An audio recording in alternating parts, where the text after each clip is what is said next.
You know, it's amazing when in the public service you talk about training the troops, the junior workers, for example, and you hear leaders say things like, "Oh, it's very expensive, and it takes so much time, and they have to be rotated off their duties."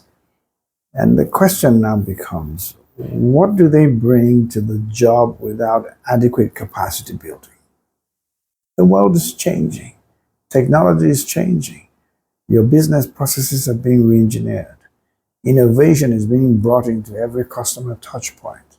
And without the training for your troops, you won't even have the ideas to implement.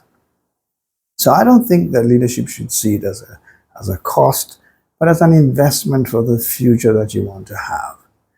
I'm yet to see a good corporate culture without adequate training, adequate simulation, adequate scenario planning, and a full involvement of the troops from the bottom to the very top of the agency. And what we have found when we work with especially middle to junior level officers is the identification, the acknowledgement, the bringing them into the strategic process is such an empowering event for them. And the amount of ideas that we get from them is unbelievable. So I would say, leaders, please, please, please offer capacity building. Train people for the tomorrow they're going into so that every day work is a growing experience for them. If we were still training people on how to use typewriters, we won't have people using word processors. So train them for the future. Look at the vision you set for your company. Look at the capacities, competencies that you will need for that future and begin to build that into the troops so that every passing day, they're finding work to be more and more exciting and they're making absolutely gorgeous, because there's not a word for it, gorgeous contributions that can really change the way that you work.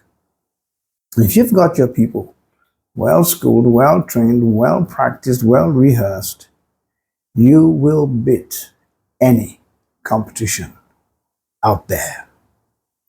So come back to this with a new appreciation of what is possible.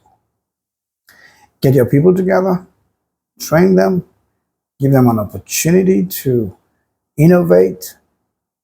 I have found that doing that is far more rewarding than bringing in consultants who still need to be acclimatized, who still need to understand the history of the company, who still need to understand the corporate culture, and they just throw PowerPoints at you.